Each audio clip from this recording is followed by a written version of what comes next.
let us begin tonight's adventure. When we last saw our two vampires, a lot had happened. You had climbed up on the mountain. You had encountered the Garou. Had a very bloody fight that left Marie basically devastated, broken, and just about in torpor. And leaving the mage, Ronaldo, also quite broken, to the point that Ynes had to embrace him. Because our friend Ronaldo has some information that Ynes desperately wants. And so she embraced him, causing his lover Kalome to run in fear for her life, now being surrounded by a group of kindred. With the sun about to come up, you felt a pull towards an area of the mountain. Ronaldo talked about a cave nearby where you could hole up for the night. And as you approached it, you felt a presence in this cave. Presence perhaps awaiting you. You do have 4 9 moves. Just so you know, you have that on hand. As you approach the cave, Ynes carrying Marie on your shoulder, you see through the moonlight and the very, very first little rays of the sun that are reddening the horizon. You see revealed in the light through the branches of the naked trees this cave mouth that appears to be natural. What is less natural, however, is the cross that is painted next to the entrance. The leaves and the flowers and all the flora in the area having been recently corrupted by the call, which you just supposedly managed to clean. Supposedly the 2 mages, Kalome and Ronaldo, managed to cleanse it before Ronaldo was killed. Or rather, mortally wounded. Has had an impact here, as you can see that all the flowers are the color of blood and rotting, and the tree bark is falling off in chunks, and the trees are all painted black also. There's not a lot of time to think. You shoulder Marie, and with Ronaldo leading the way, you enter this cave. You find, immediately upon entering it, stairs carved into the stone. So much for this being natural cave. It has clearly been fashioned on the inside by the hand of some workers or other. As you descend further, trying to escape the light of the sun that is threatening, you find yourself, after descending for quite a good distance, arriving at something that perhaps surprises you a little bit. It appears to be some kind of tomb, perhaps, or mausoleum of some sort. There are candles, strangely enough, burning. You can see the hand of something that has worked here. The walls are engraved with Latin phrases, pieces of verse from the Bible, things you can't even decipher. 2 more crosses are painted on either side of an archway.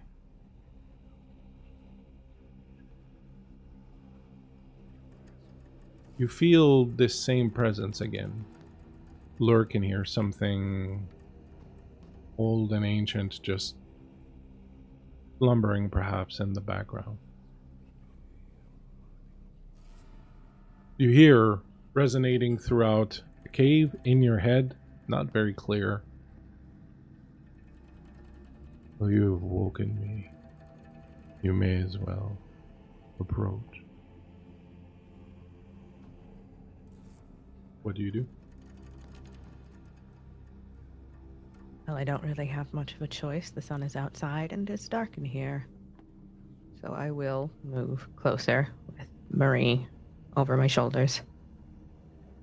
Marie, even though your perception is very limited right now, you feel as if you are encased in a very dark little room. You hear the echo, not only of the strange voice emanating from somewhere, but the echo of Ynes's voice also answering it. You speak out, but your voice doesn't seem to carry. You feel very isolated, very alone, and you perhaps wonder whether or not you are dying, have died. Very unclear.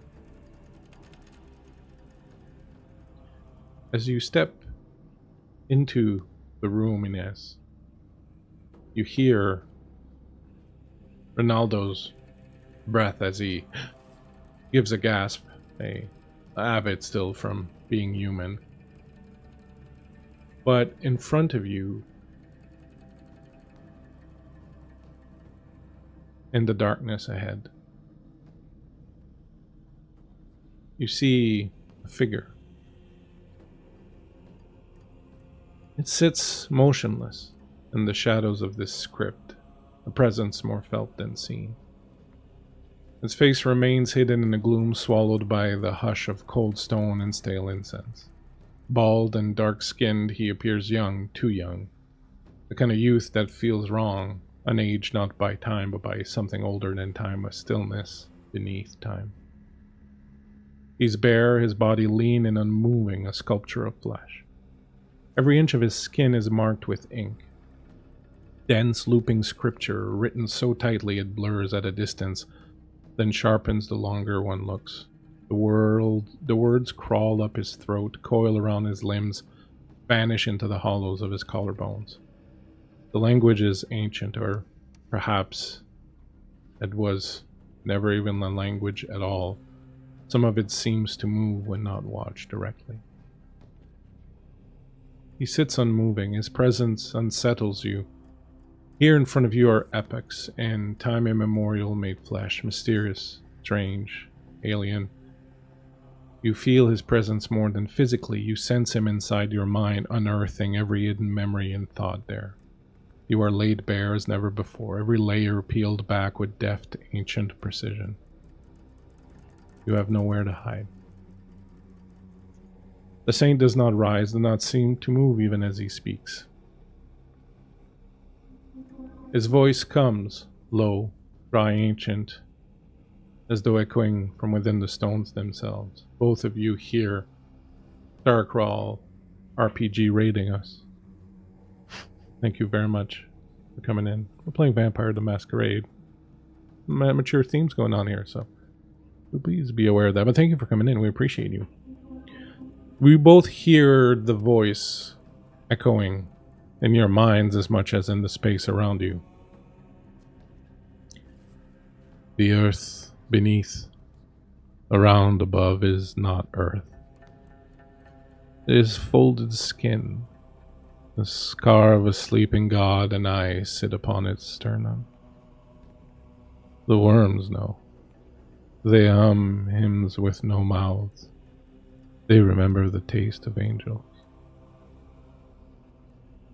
The place is shaped like a thought. The holy mountain was not raised, it was remembered, not built, unearthed from the mind of the dreaming dirt.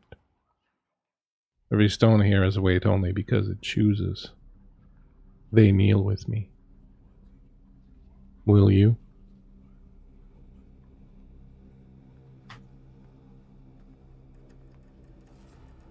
I haven't knelt in a very long time, and I don't intend to change that.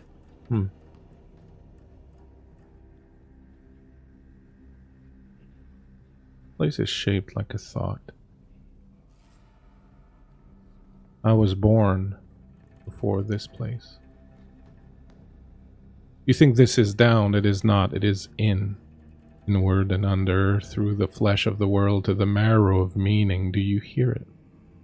Pulse beneath the rock. Not a heartbeat, it's a name.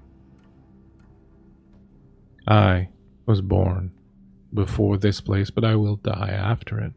I wrote myself upon my skin to remember to keep from floating away. I'm held here, by gravity, by sacrament, by the spine of the mountain that calls itself holy and weeps salt. And still the mountain watches, and it sees sideways, it dreams in spirals, and I am only its tongue. And when man flies into the sky in silver machines, they will still be compelled to return to the earth, for the earth is all, its power unending, irrefutable. Even angels, with their mighty glorious wings of light, must be buried in the loam in the end. Now tell me, child of Laza Omri Baras, offspring of the god of the river darkest, why did you wake me from my slumber? To be perfectly honest, I had no idea you were here. You're just looking for a place to hide away from the sunrise. The sun, most beautiful thing in creation, yet I miss it sometimes. Do you? Yes, it is the light and glory of our Lord, God, shining down upon us. The angels play in its little motes, dancing. Storyteller. Yeah. This pattern of speech. I imagine it might sound a little familiar to Ynes. How so? Well, there was an odd little Canaanite back in Constantinople. You're not getting the same feeling off of it.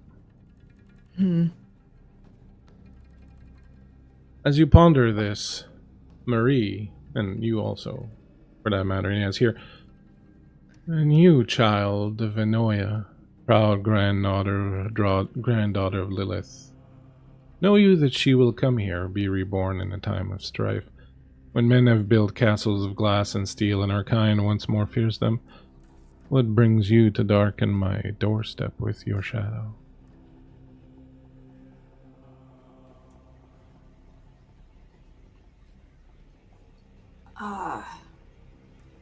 Is she saying this in her mind, correct? When you heard this in your mind, and as also you heard this, when you speak, when Marie speaks, you also hear it, Ynes. I believe that my honorable death has caused me to come here. I tried to protect this city as best as I could, and I suppose I was not strong enough. Honorable death? You are not death. You are right here with your shadow. There's no death. Then why am I not of body? Well, one can be two things at once. One can be spirit and body separated. The union is a whole other matter. Some people find it easier than others. Have you come to listen or to speak? Have you come to hear of my dreams? I was brought here from the decision as well of my shadow for protection. Shadow, why did you choose to protect her? I would assume that those who dwell in darkness and make the darkness and the dark as deepest abyss their home would have very little love in their little hearts for others.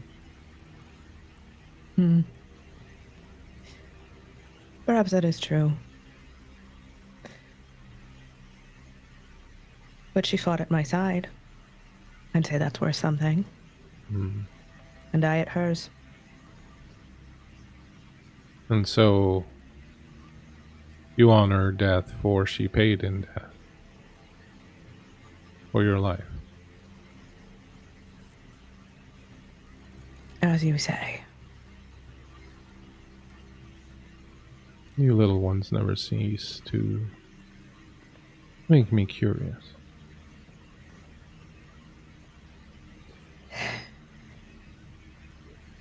sense a change. Have you done something? There is a different quality to the air, the stone, the earth.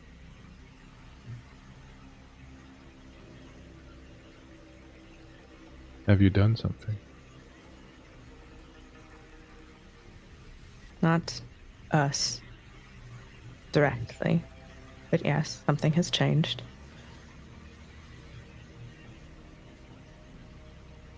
I sleep.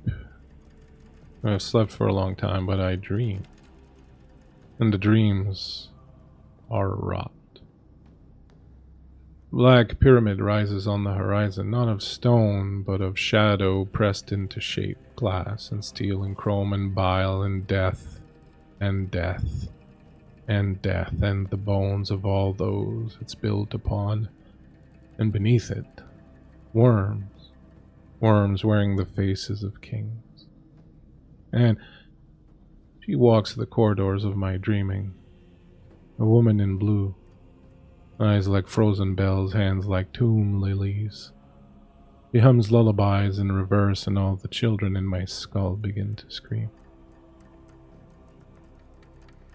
I dreamed of this city before it was. A city before Ville Marie had streets. I saw them paved in blood and secrets. I saw masks stacked like skulls and laughter that cut like knives.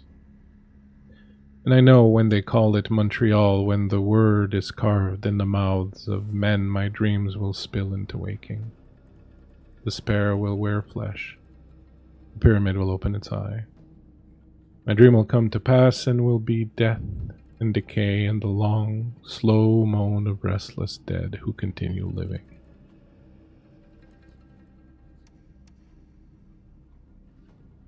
You hear the bells, children. They ring for you.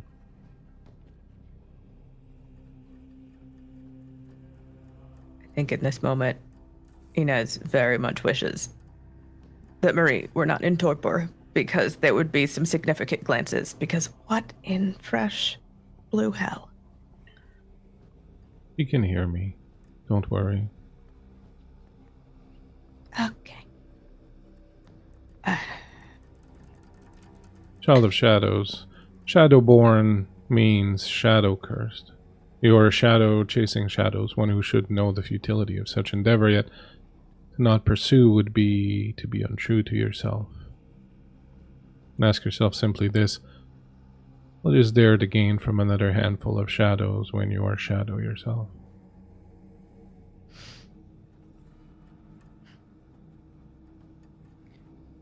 Shadow piles upon shadow, grows longer, darker, spreads its black fingers across whatever light it finds. But two shadows don't make a light. No. And you, wild one, feral one, I sense your devotion. The earth sings your name. But know this: yours is a fruit that will bloom gloriously and then rot and fill the mouths of the worms. You will both be gift and curse to this city, and those who eventually remember you will do so with a curse under their breath. But at least they'll still remember. Yes. Indeed they will. Shadow child, I tire. Take this. Bring it to her lips, and leave me be. And he leans back into the darkness, into the shadows, and disappears completely. And where his feet were a moment ago, you see a rough wooden bowl with but a few ounces of dark red blood at the bottom. The scent drives you wild immediately. Give me a rouse check, please. That's a 6 on the die. The voice echoes. lucky.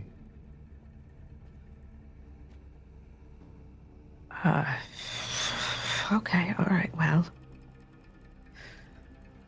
Ynes is going to move forward carefully, put Marie on the floor, and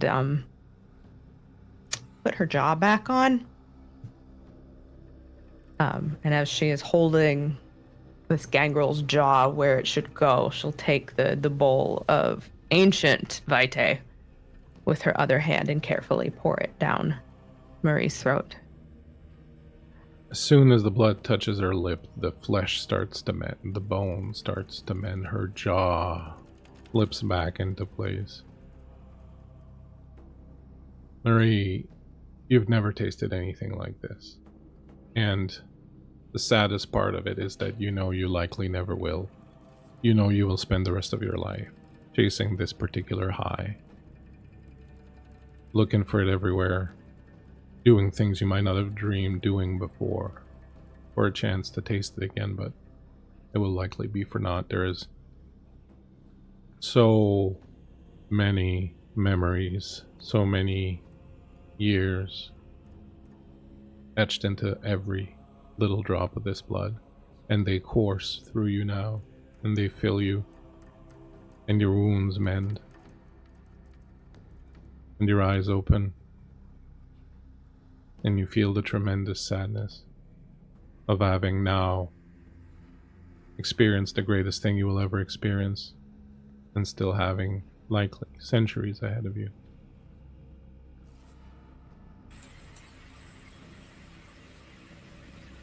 What was that? The back. Or forward? I don't know. Why did you saved me? Why?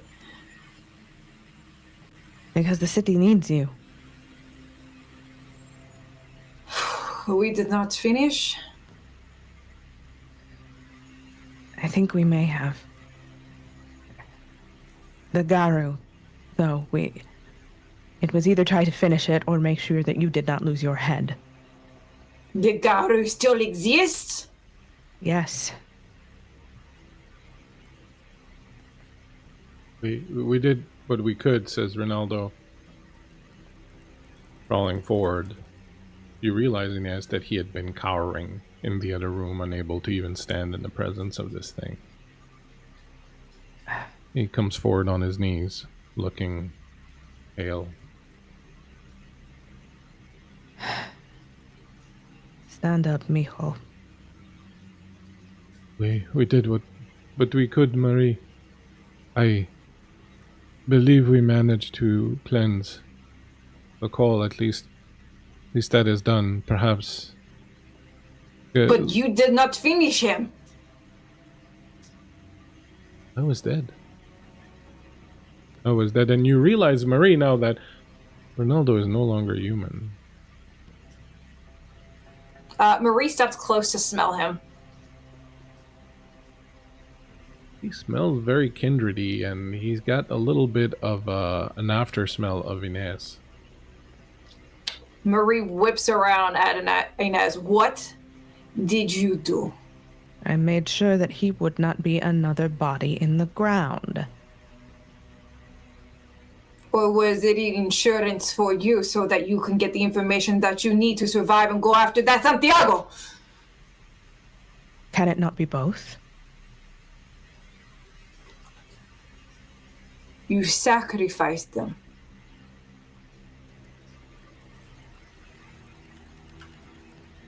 For your own gain. I could have left him for dead.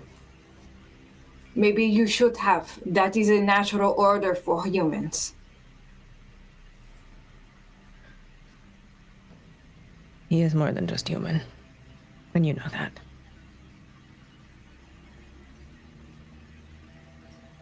If it means anything, I'm grateful. I'm thankful, Ynes, for doing this. I was not ready to go.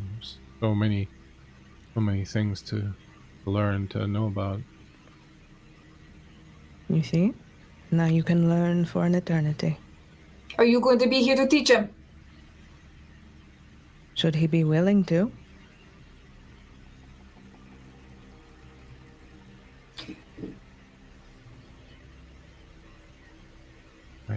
Whatever is needed.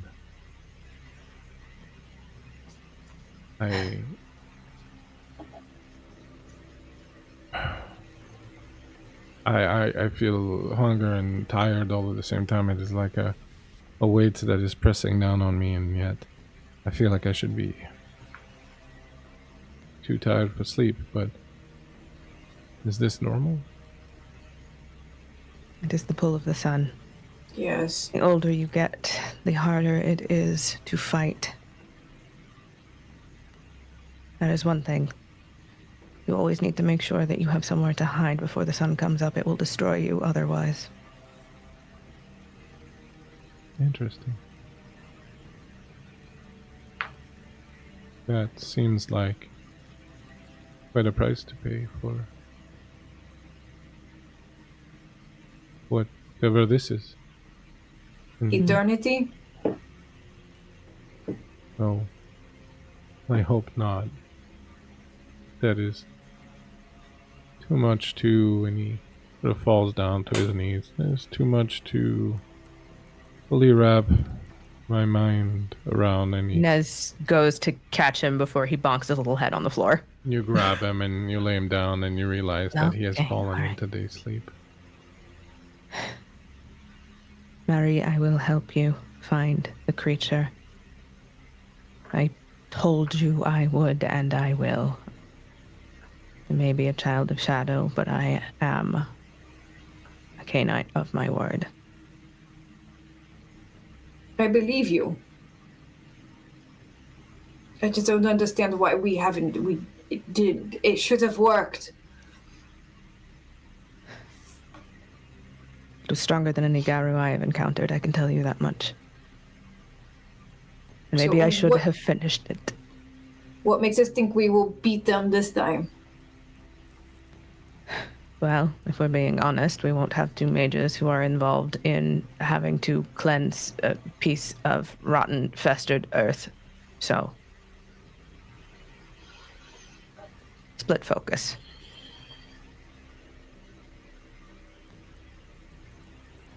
No, but now we What have a young one with us. A young one with quite a powerful lineage. And what of his partner, Colome? Depends on whether or not she is still willing to fight. I do not know her. I do not know what she is capable of or how she actively feels about those like us. There's some tolerance there, at least. All right, well, we should get rest then.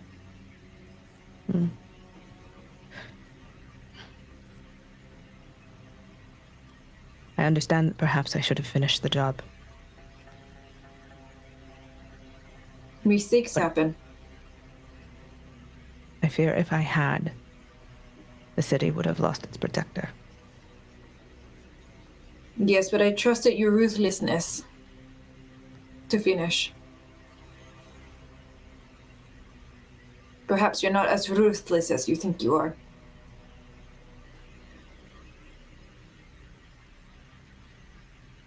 Well, then I won't make the same mistake twice. But I am fortunate none the same to have your friendship, so that I shall thank you for.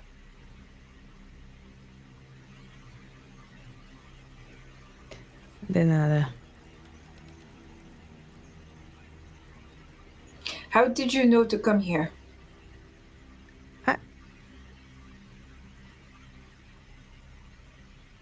I don't actually know.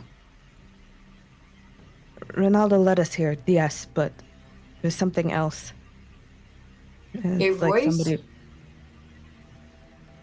Not at first. Like a. ¿Cómo se dice? A pull.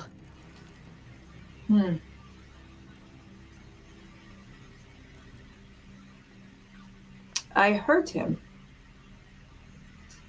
And I heard you.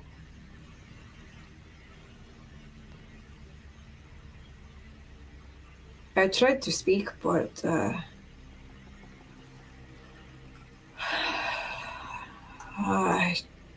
je ne sais. We should sleep. Okay. We will settle in for the day sleep. And so you do, falling eventually into strange yet probably peaceful sleep you would have expected, perhaps. Strange dreams full of horror and whatnot, as the saint had described, but you find that you sleep without any dreams, that you sleep in utter darkness and utter quietude. You wake up as the sun disappears away from the horizon to realize that Ronaldo is gone.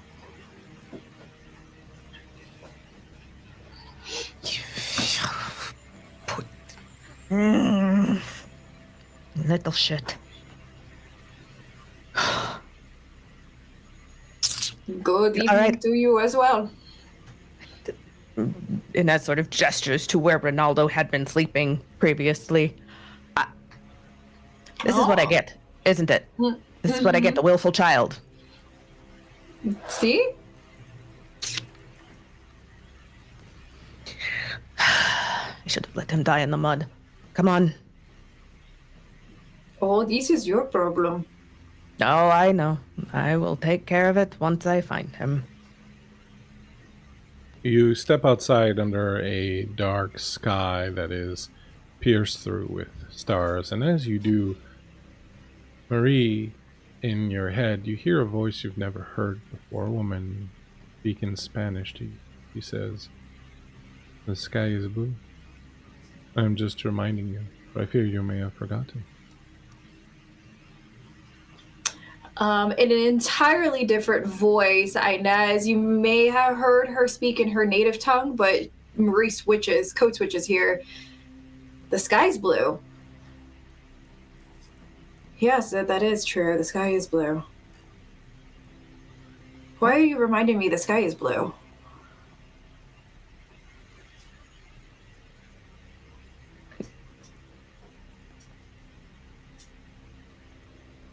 Are you talking to me? No. There is a woman who is speaking to me. And Marie's like looking around like You see no one but the two of you. Quite quiet upon Montreal. Inez looks just as confused as Marie is. I don't. In your head, you hear, "You'll need to be careful, they will judge you." Yes, did you hear that? No? Are you What? going to judge me? Judge you for what? Do you judge me already? I don't know what you mean.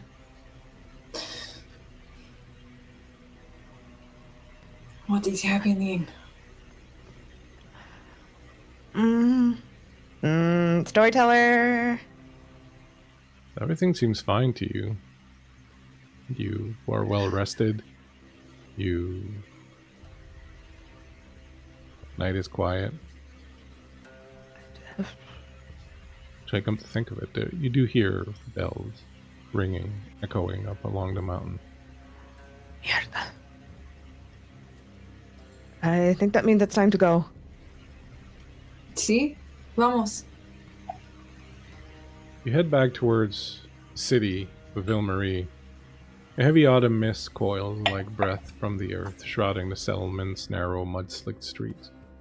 The full moon glimmers behind streaks of fast-moving clouds, casting a pallid light over the scene, but it's the orange, flickering glow of torches that dominates the night, painting stone walls and pale faces in restless fire. In the center of the Place d'Armes, a crude wooden scaffold rises. Atop it, bound tightly at the wrists and ankles, stands a woman. Her shift torn, her hair wild and dark as the smoke curling from the torches below. She is barefoot, mud caking her feet, a deep purple bruise blooming across her cheekbone. Her eyes scan the crowd, not pleading, not broken but defiant even now. The crowd surges and snarls like a living thing. Women clutch rosaries, men shout curses, and children stare wide-eyed the word sorcière, which, bouncing from mouth to mouth like a spell, some spit at her, others cross themselves. The accusation, of course, witchcraft, the crime, summoning a curse. The beast. Yet, not all are against. Roughly half the crowd glares and exchange heated words in French, English, Spanish with the other side. To many, she is Maman Monique, a blessing who tends the sick and heals children. They are here in anger at the French soldiers, not at the victim on the scaffold. French soldiers push them back, bayonets on their muskets, their blue coats damp with sweat and mist, hands tight on hilts. They do not jeer, they look uneasy. Even they are not immune to the murmurs of fear that have gripped the colony. A black-robed Jesuit priest ascends the platform, holding aloft a crucifix, voice rising above the din. He shouts Latin prayers, calling for her repentance, her soul's salvation. She remains silent, staring into the crowd, into the eyes of the neighbors who once bought her herbs, sought her healing, whispered her name with both reverence and fear. From the balcony of the barracks you see him, the man responsible for all of this. General Montcalm, the commander of the garrison here. Marie, you know him to be generally an even-handed man, not prone to excesses of malice or rage, a man who has kept this place orderly and functioning for a long time. But you can see the strain in his face. This business with the beast has gone beyond his ability to contain it. The people demand action, and this, you know, will buy him a little time.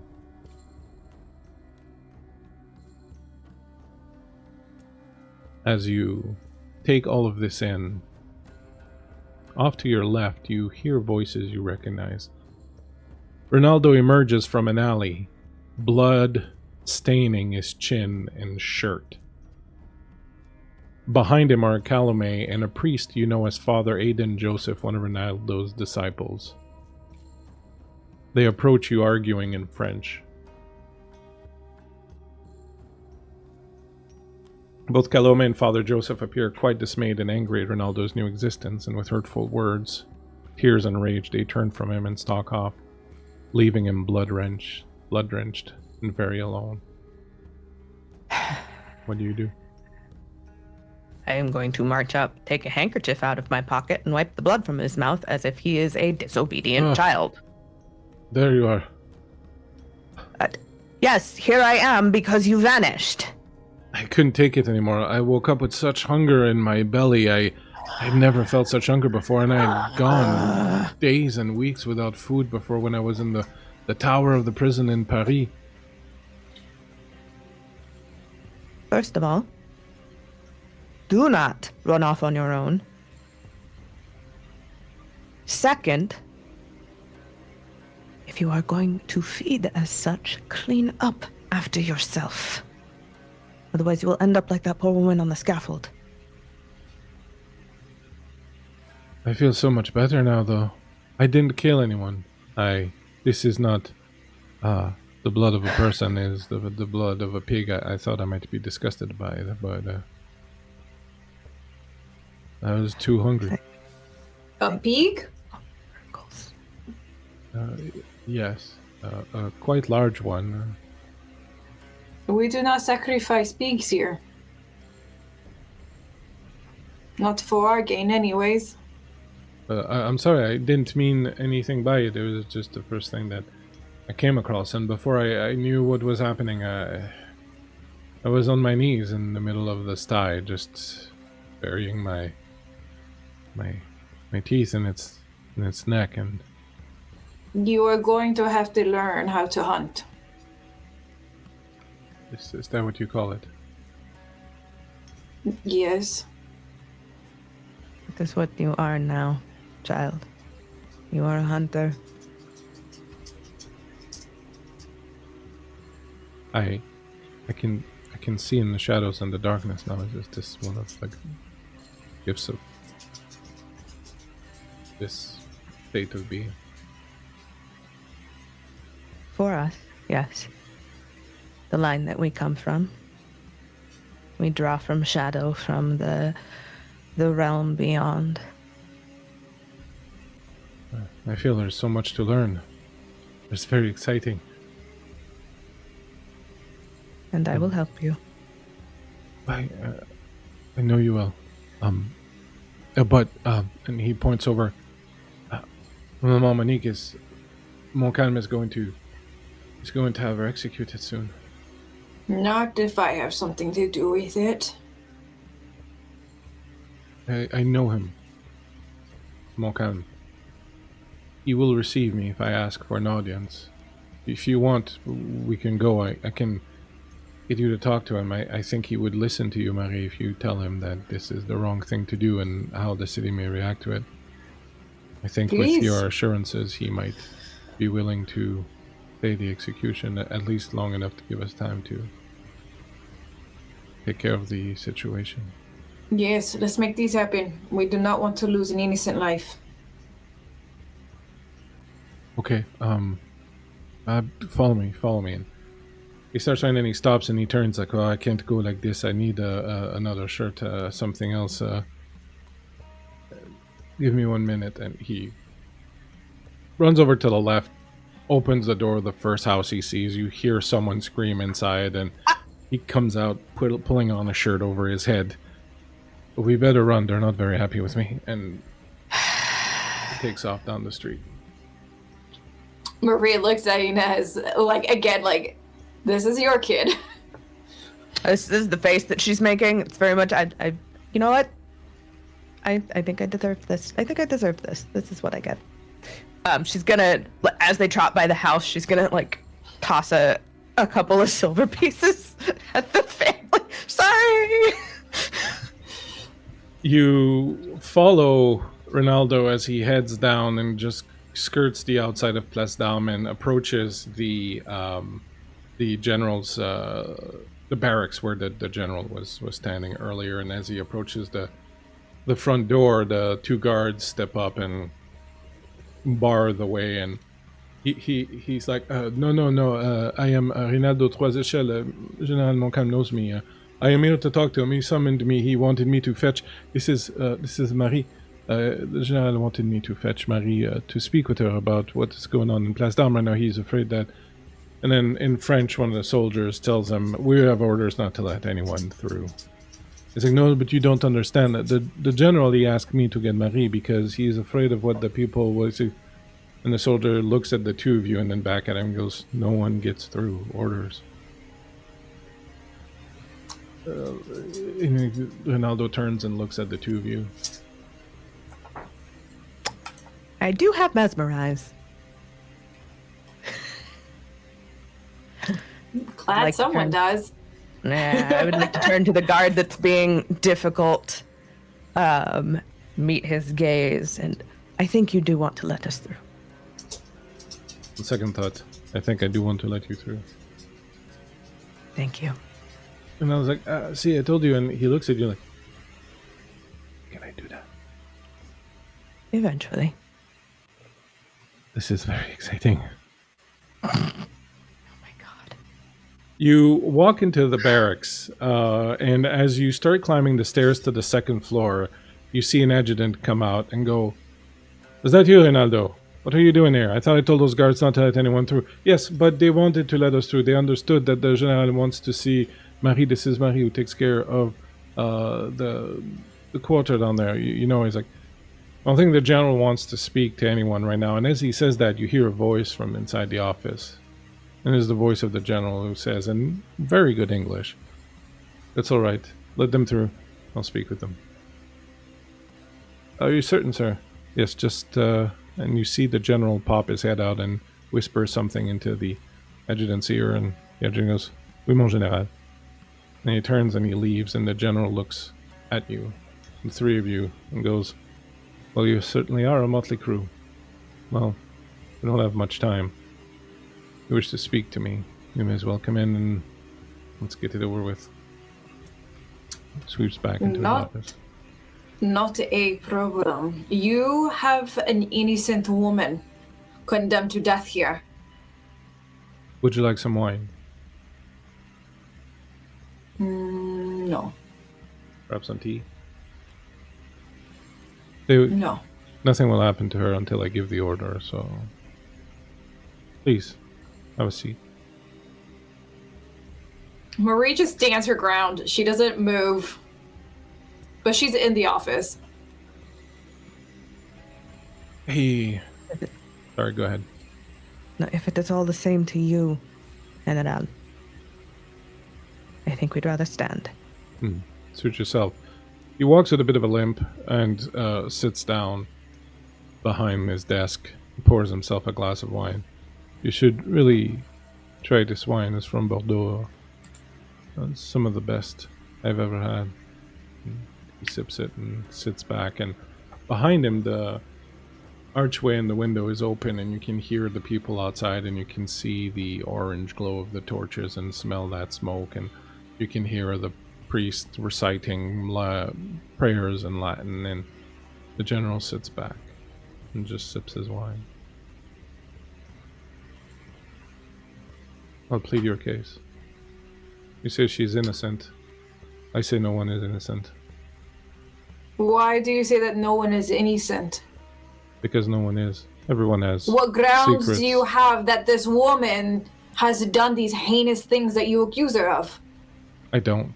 I have no proof that she has done any of it. I don't even think she has, but that doesn't change what the people think and what the people will think. But you could change their minds. You could tell them that this is not the perpetrator. I've been trying. You know I have. I've been doing everything I can to keep this thing from reaching the point we have reached, but half of them now are angry. The killing yesterday was too much. This beast of Mount Royal, whatever it is, has caused too much terror. And Marie, you know that the worst thing is terror. Once people are afraid, it becomes very difficult to keep order. But she is innocent. And you're just going to put anybody No up one there for... is innocent, Marie. And if So by... then you should be up there. If nobody is innocent. I don't think my death would please them half as much as hers will. Why don't we leave that to the people? Because the Since you have so people much faith in them. don't know what is right for them. That is why we have leaders. That is why they listen to you. And you can see he's getting angry, and you can see the vein bulging in his neck, and that's why they listen to you, and that is why you have any sort of importance in this city, Marie, because they need people to tell them what to do. They are smart to make decisions. But if I go out there, I am going to tell them that this woman is innocent, and you know it. They don't and so care. Therefore, They don't care, Marie. They just want someone to do something. Unless you, Marie, have something that you can do, then I suggest you sit down and let me handle this. not going to let a woman die like this. There is something else out there that is causing this, and it is not her. He looks over to you, Ynes. Who are you in all of this? I've never seen you before. I am an associate of Marie's.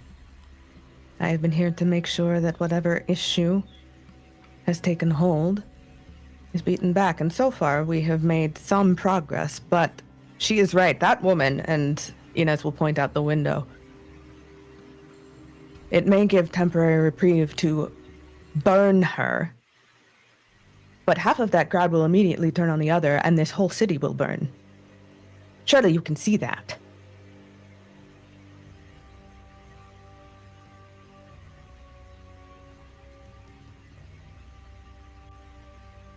My soldiers can handle that.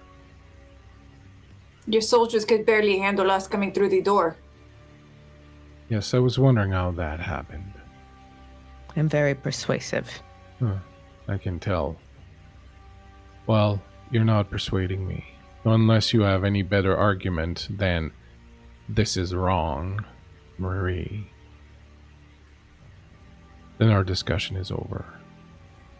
You will slink back into the shadows from whence you came, and you will wait until tomorrow when this is done, and then you will walk amongst your people, and you will reach out to them and touch their hands and pat their children on the head and give them little cooing words of comfort as you do. Marie slams her hands down on, he has a desk in front, right? Mm-hmm. Yeah, she said, "This is injustice! You will not do this to her!" And when you scream in his face like that, you see something strange. His eyes start to turn red. You see his brow furrows, almost as if the bones beneath the skin are moving. He seems to grow momentarily, slightly bulkier and taller. Storyteller, Yes, he was limping. he was. Which leg?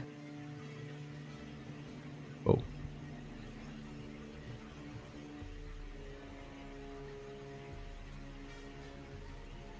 Would that be enough for Ynes to put 2 and 2 together?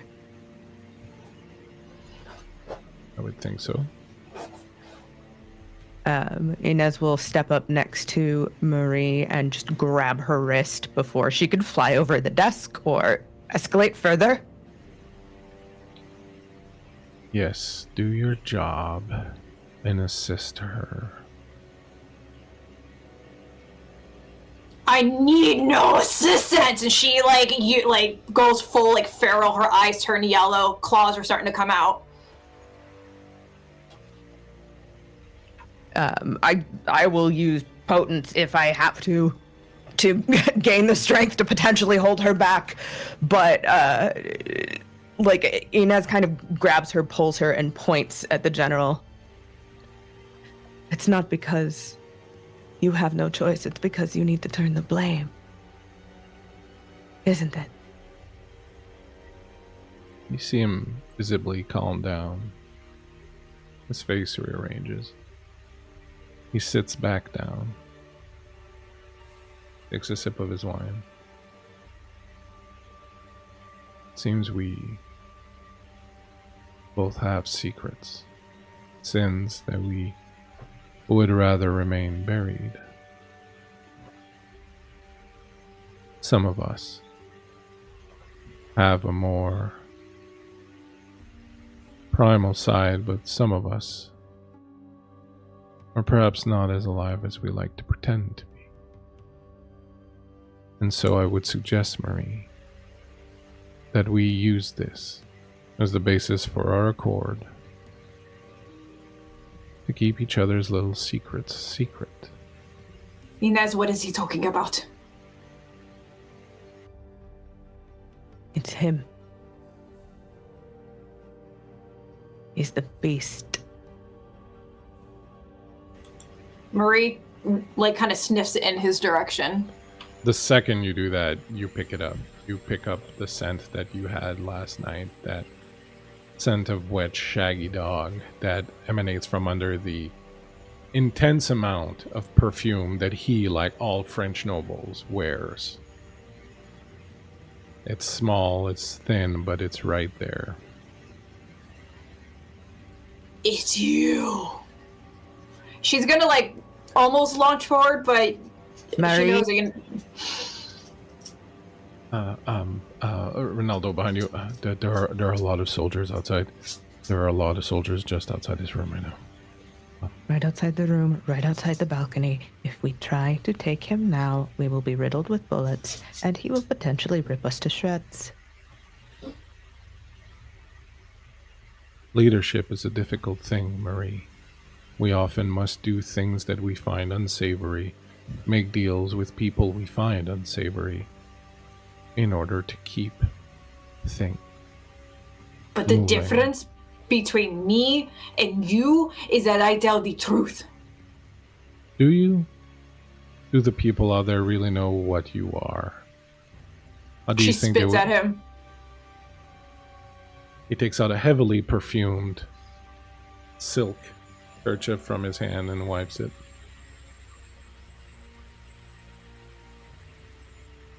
I think if they knew what you really were, it is you that would be clamoring to burn. And so now, Marie, be on your way. Do your part. Help me keep this city from burning. Be I a will never leader. help you. Think of it as helping them and yourself.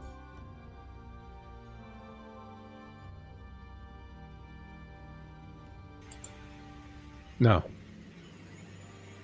You have nothing else.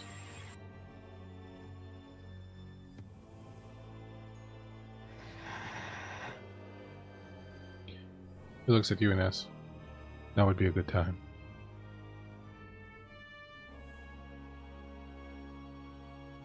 See, it's strange because what's going to happen when you burn that woman and the beast continues to tear through the city?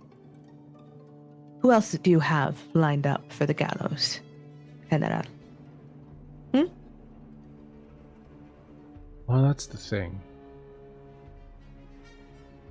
I feel like the beast's reign of terror is probably at a close. I've been having dark dreams, but after last night, I think to be doing a lot better. How convenient. Whatever it is that you did up there seems to have worked. I believe that we will no longer be seeing the beast, but there still has to be an explanation for that, or the people will continue to live in fear. If they believe that what needed to be done has been done, then in a few days they will go back to worrying about daily things and not things that need to not worry them anymore.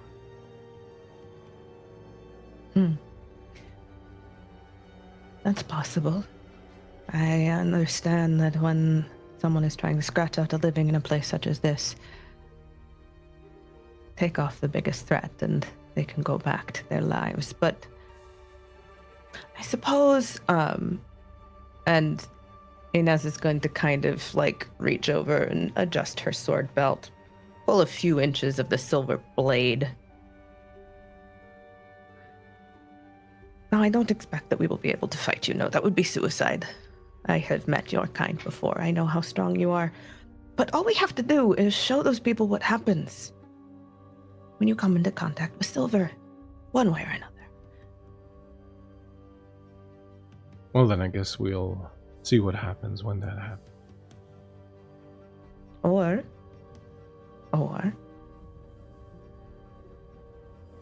you let Mama Monique go. We explain that perhaps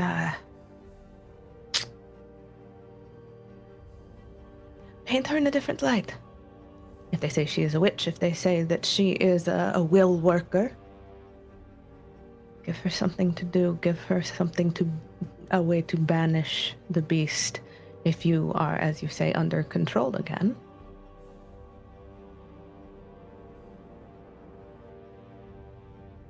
He looks at you, Marie.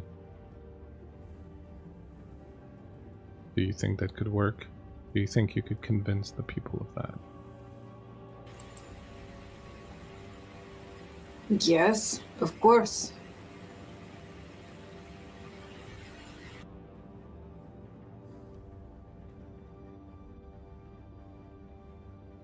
Very well. Let's try it your way. See? I was hoping you'd be reasonable. There's not a lot of room for reasonable in leadership, but when one can, it is nice to.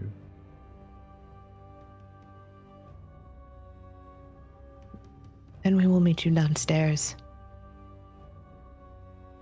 I will give orders.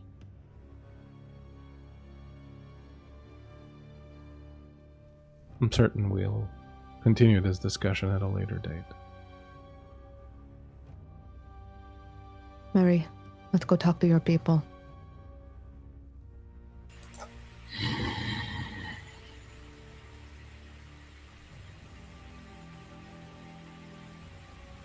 Yep, Marie turns on her heels. Adjutant, he calls the adjutant who comes in. When you step outside, you see there are like probably close to 20 soldiers out here, some in the hall, some on the landing with you. He calls the adjutant over, and you can hear him give orders to go downstairs and to tell the men to bring Monique back inside the jail, to tell the people that someone has interceded on her behalf and that someone will be coming to speak with them soon. As you walk out into the courtyard, Ronaldo says, "I thought we were going to be eaten."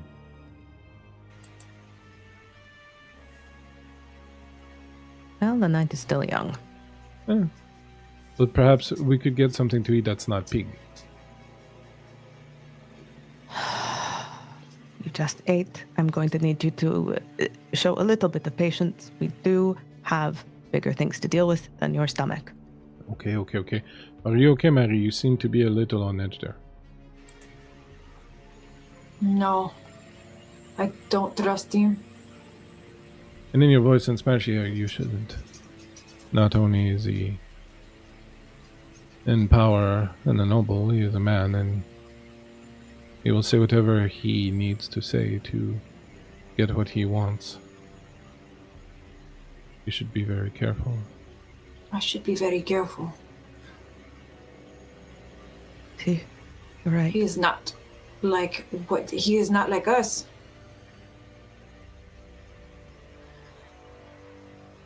Step out onto the courtyard. You see the people still amassed there around the scaffolding. You see the soldiers holding Monique. Someone screams something from the crowd and throws something, and she moves and kind of gets out of the way, and whatever it was, some kind of vegetable perhaps or something of the sort, splatters its juice and bits of its flesh shower one of the soldiers, and he recoils and swipes at his beautiful uniform, now stained red with the tomato, and he looks at Monique and backhands her right across the face, and she falls to her knees. And he raises the rifle butt to strike her again. You can feel the crowd moving. The crowd's energy rises up. All of a sudden, you can sense the tension. Everyone on this knife's edge, just waiting to see what's going to happen. The two sides staring at each other. You look up, and you see Montcalm on the balcony upstairs react with surprise. The adjutant that he sent to give the orders, is running, but is nowhere near here. Marie, in your head, you hear, "You cannot claim to defend these people if you will not stand up for a single one of them." I will stand up to them, you know that. Will you? Or will you stand there? I'll show you. And Marie launches herself at the guy who backhanded Monique. Ronaldo's like, "Is she?" And describe this, Marie, as you are jumping up there on this scaffolding. Describe what people would see.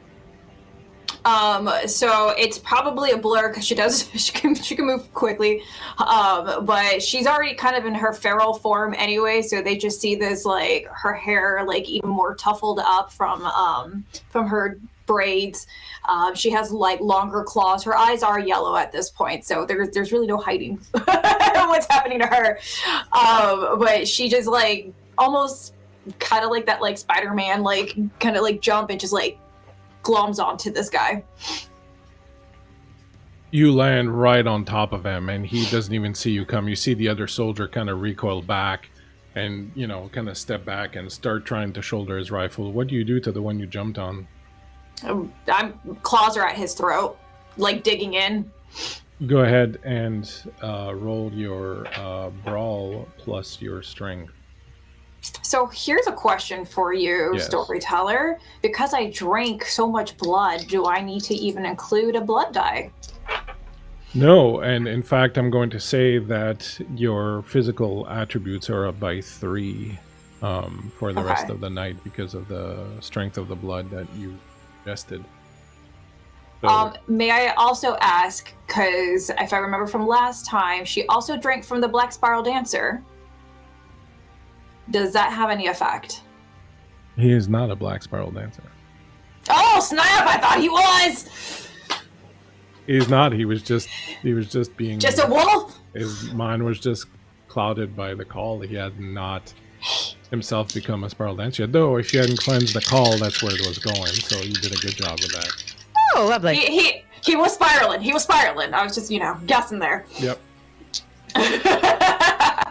Okay, so physicals are up by 3, and you said So, combat. combat. Yes, you had 1 for your combat since you have combat skill.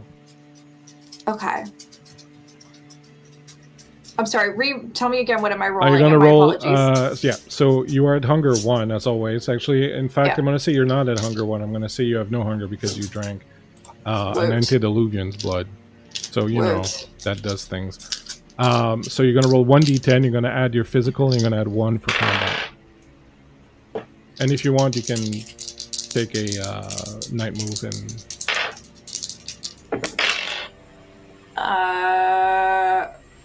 Yeah, I'm going to need that night move. So if you take a night move, it's like taking 10. So you add 10 to your roll. Okay. That's 15, 23, 26. Explain to me how you kill this French soldier, whose name is Antoine, by the way. Just Antoine. I'm so sorry, Antoine. My apologies up front. Anyway, Bradley, thank you, Bradley. Marie launches onto him, claws out, hand like on the throat, and she's basically gonna like tear away, and she's like growling, like almost like what you see in Beauty and the Beast, just rah, like very, very angry. As you pulverize this thing, I'm going to say you're moving fast enough that you can take another action if you want to attack the other guard that's there. Okay, so she's gonna basically rip that out, come down into a roll, turn around. She's gonna swipe with her claws at the soldier's stomach. Go for it. Ynes, you're seeing this is happening really, really quickly, but you can sense the crowd is about to erupt and, like start fighting each other and just kind of charge the thing. But more than that, you're looking at Marie and she's got the claws out and her face has started to change and it's like full on, like I am not. Oh, And the thought that comes into your mind is she looks a hell of a lot like the Beast.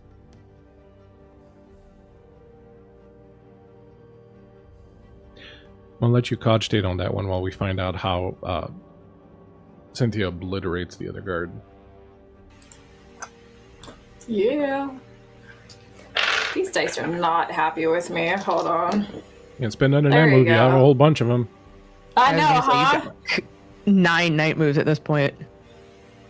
Well, I will use a night move, so that's like adding 10 to this. So that's 14, 15, 16, 26 again. How do you do this one? Just a giant swipe to the chest and stomach, entrails just kind of like pouring onto Marie's arm. She turns around with like her hair just like even more ruffled and like basically like screams. All this has happened in the blink of an eye. Like most human beings would barely start to register now what's happening. What are you doing, Ynes, when you see this situation? I should have taken mass mesmerize is what I'm thinking.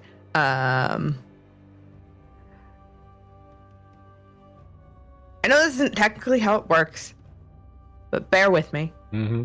Talk me It's through it. also our story, god damn it. We can do as we please. I've never been very much bothered with the rule. So like arms of Ahriman, it's usually it's used to like pull people down, smother them, all that stuff. I just want to use it to like kill the torches in the immediate area, cause confusion, so folks aren't focused on Marie. I like that. Totally fine. Go ahead and give me an occult roll. Give me a rouse check just for your rouse for that night. Okay. First off, That is a rousing success. rousing success. I see what you did there. Excellent. So you are just at 2 hunger because I think you had 1 from the night before. So you're gonna roll 3 dice, 1 regular die and 2 hunger dice. You only need to tell me if the hunger dice return 0 or 10. And you're going to add your mental to your d10, and you're going to roll add +1 for occult. And if you want, you can spend a night move, which you have plentiful.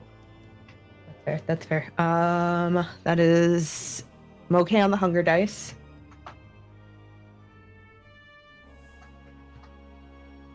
That is 19 total. Excellent. You summon, instead of summoning arms of Ahriman, you summon these little motes of them, almost kind of like you've cut up the arms, and they lash out from you. And in the dark, and with everyone kind of fixated on what's going on, they barely see any of this, but these little motes of darkness kind of go out and extinguish all the torches and all the lights, and suddenly it's quite dark here. You can still see, because of your sight and whatnot, Marie's very wolfish form, and you still know that there's kind of a risk there. I'm reading what Raven's arrow. But still, this is all happening incredibly fast, like way too fast. The humans have not really moved yet. They're just kind of, their brains are just kind of catching on.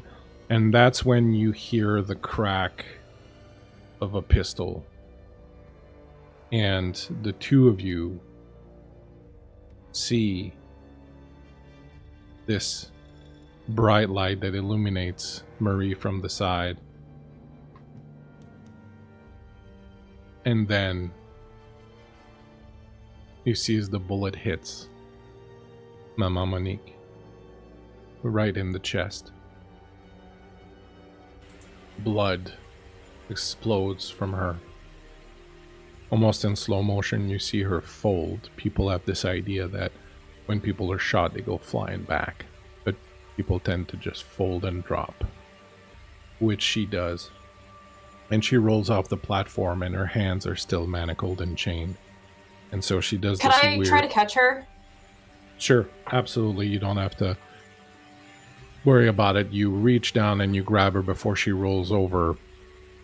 And as soon as I'm just gonna cradle her in.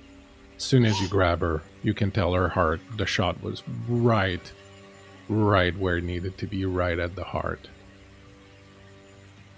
I'm gonna like put my hand over her. No, it's okay. It's okay. In addition to the darkness that Ynes has created, there's stunned silence. You would have expected people to rage, to scream, but everyone just stands there in silence. The 2 guards dead. No one's even thinking about them anymore. You sit there, cradling Mama Monique. Monique, no. It's okay. It's okay. And as you look up It's to the okay. balcony, you see Montcalm with his pistol smoking in his hand. He looks down at you and says, "We had a deal. She broke it." And with that, he turns, disappears back inside.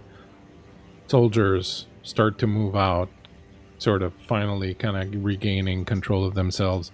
They start to push out the crowd, but the crowd's not even fighting. Everyone's just kind of stunned. And the soldiers start to push them back, and Rinaldo comes up to you, Ynes, and says, "I think we should get Marie and get out of here before this crowd turns. If even a few of them saw her the way she was." Marie's. Marie, you'll feel at some point as you're cradling Monique, you'll feel a hand on your shoulder. Maria. She was innocent. I know. Yo sé. Monique. We need to go. Marie, something inside you feel breaks. Your claws retract, your anger is just gone. Just completely drained out of you. And then you feel that voice inside of you. It doesn't say anything, but you realize it's there. Just lurking, blowing. Suddenly you know. You know that it has a name. You know who it is. Monique. Monica. Monica. Monica.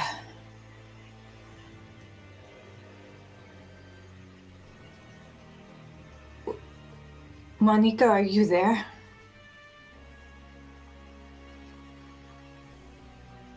I'm here. You'll never be alone now. I'll always be with you. We'll never be alone. And like she kind of like slumps back, like lets the body kind of like roll off of her a little bit, and she stands up. Will Marie let Ynes and Ronaldo like spirit her off into the dark? Yeah. Yeah, we need to get her out before anyone in the crowd puts two and two together. You disappear off into the darkness.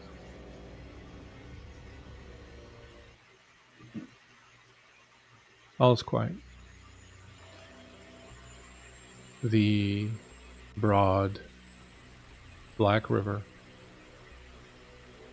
lies still beneath a sky heavy with stars, barely glinting in the faint moon. No ships are moving. Their masts, skeletal and tall, stand like dead trees, creaking faintly as the ropes sway in the faint breeze. A single lantern, hung in at the edge of the pier, casts a dim golden halo on the worn wooden planks, its flames sputtering in the night wind.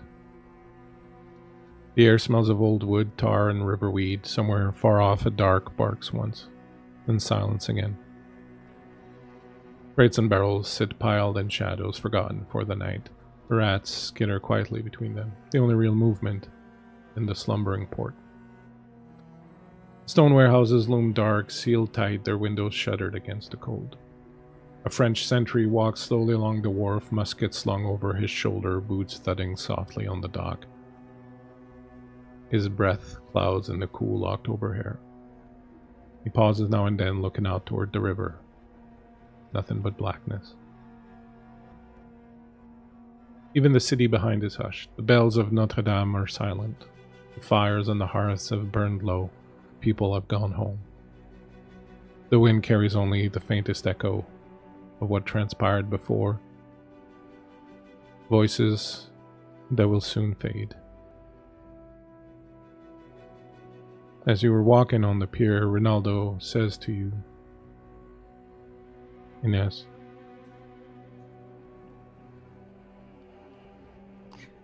Santiago lost the relic, the cross. He was betrayed by someone named Raina Lindworm at Worms in Germany several decades ago. He follows her now just as you follow him. Trail of shadows trailing shadows. He boarded a ship for Santo Domingo a fortnight ago. He points to a boat. This one will take you there or near enough that you can make your way there. Then he turns and he points to another boat. That one departs for Paris with the tide. It will take you home. Whichever way you go, thank you for saving my life. I hope you find what you're looking for, and not simply empty shadows. Marie, I will see you soon, I'm certain. I have friends who feel betrayed, and I should talk to them before the sun comes up. Oh, bueno. Rinaldo. Oui.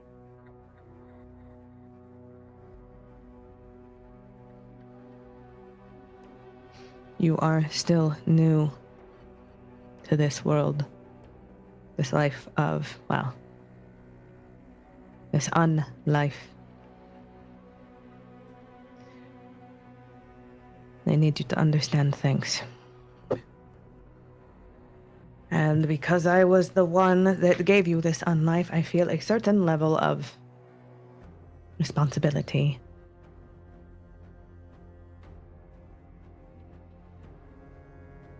Would it help if I said I absolved you of that responsibility?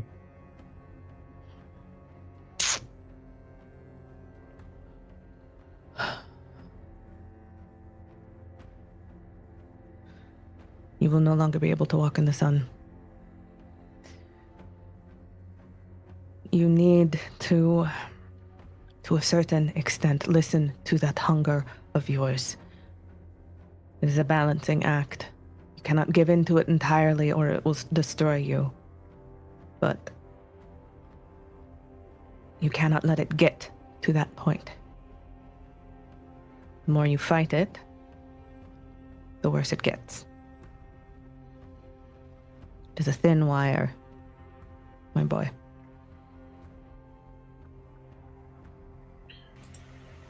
I will remember the lessons I got from my tutors in magic. They always said that the power that we wield as mages allows us to reshape reality. But reality has a tendency to fight back. My teacher, Master Stormcrow, reminded me of that. That it doesn't matter how strange or wonderful or powerful my abilities are.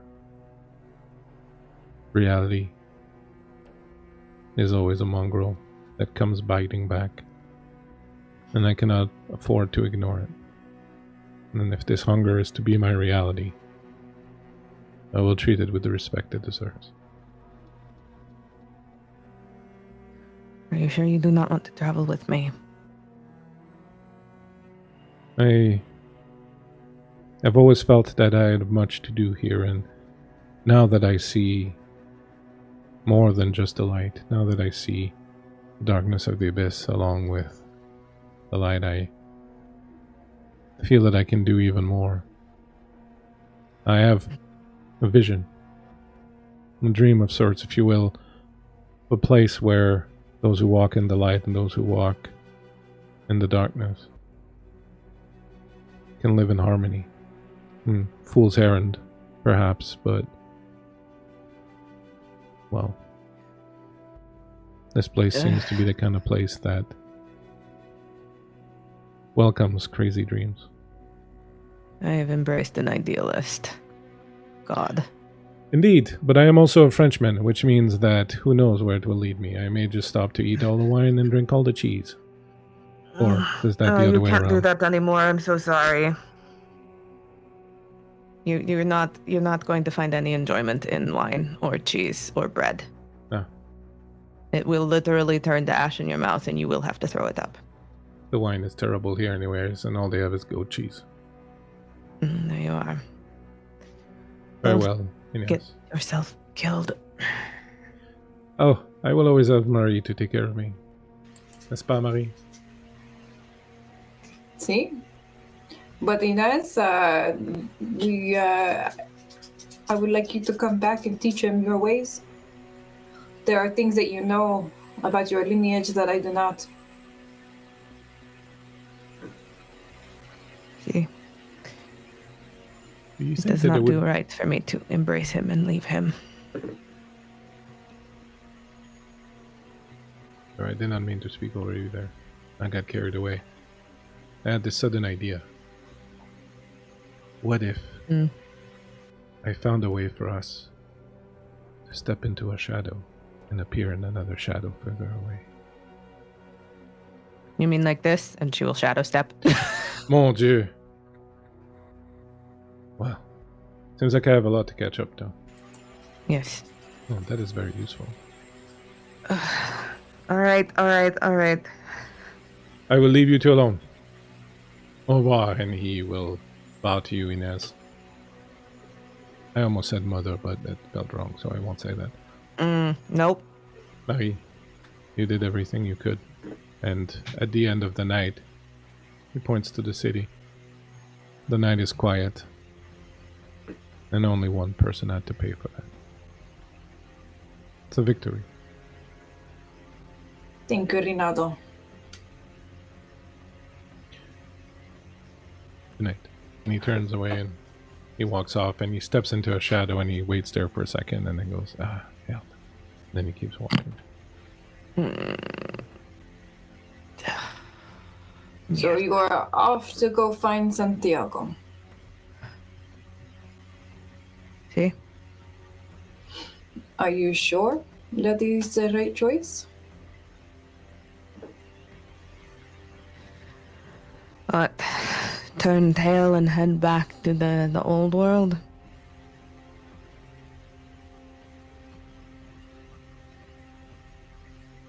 Or you could make a new life here. With me.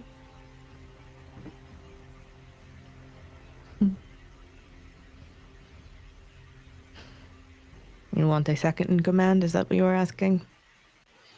Or somebody to walk this life of eternity.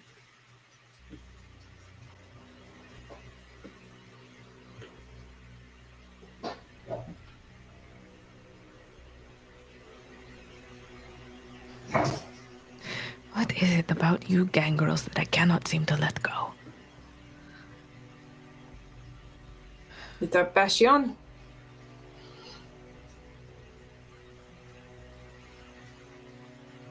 I have been moving for so long.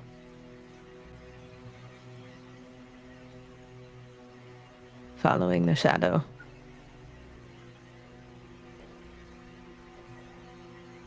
And maybe it is fruitless. Maybe this is my version of insanity, doing the same thing over and over and over again and expecting a different result. But I have come too far. This is the closest that I have ever been to him. So you choose obsession. Obsession, the very thing that got me where I am at now.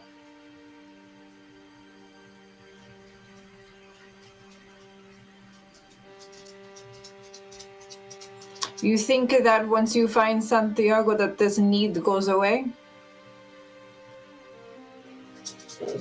Or will you just replace it with something else? Maybe when this task is done, when this obsessive work of mine reaches its conclusion, maybe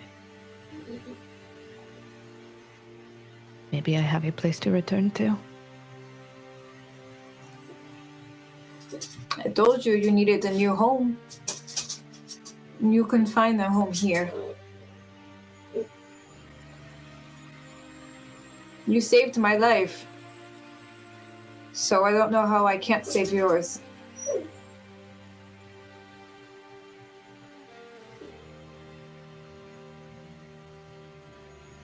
I have to keep going. I have to.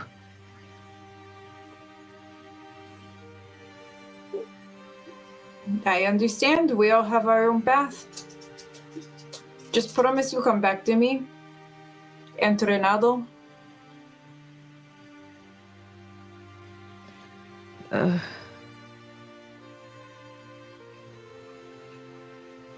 I never thought I would sire anyone.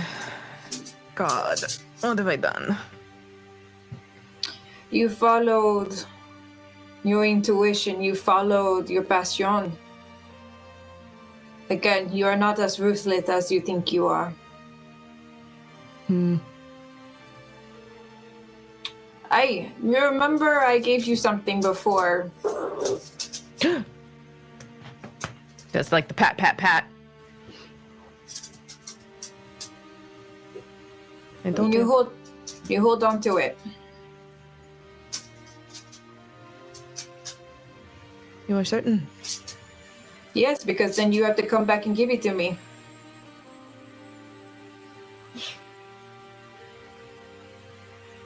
And a piece of me, a piece of my heart will always be with you.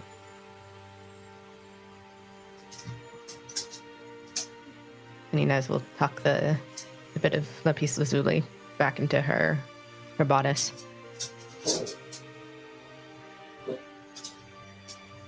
I will find a way back. Then go.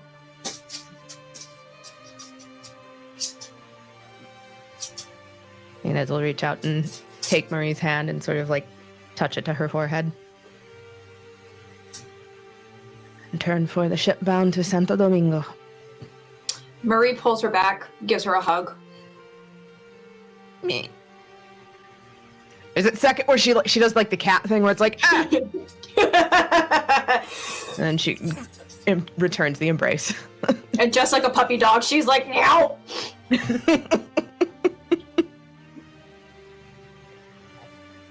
As Ynes walks towards the ship bound for Santo Domingo, you watch Marie as the shadows seem to come alive. The shadows around the ship with the few lanterns that are lit, and they swallow her, and she disappears before she even approaches. The gangplank that leads up. Yeah. If at all possible, Marie is going to transform or form to her wolf, her white wolf look. Mm-hmm. And is gonna howl to bring both Eun and also to howl for Ynes. Eun will respond from where he's been lying on a giant coil of rope just at the head of the dock. And as you will hear these two howls following you.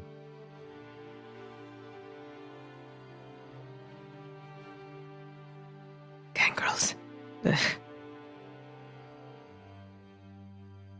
Marie, as you turn to walk away, you see, having been pulled down for the night, just on the edge of the pier, a flagpole with the flag of France, in the blue and white and red.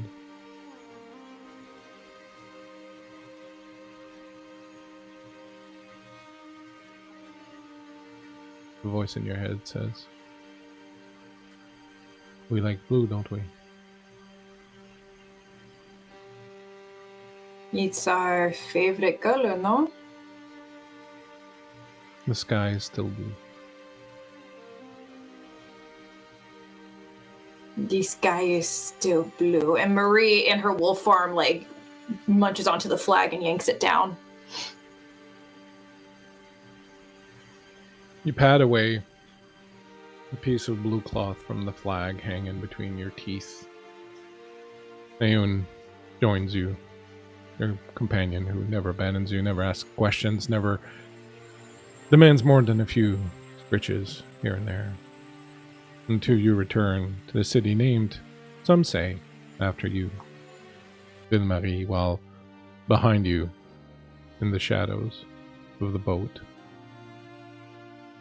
Ynes contemplates what lays before her and what she will find at the end of her road. And that, my friends, is where we will end this duet, 1755, Vampire the Masquerade. Thank you.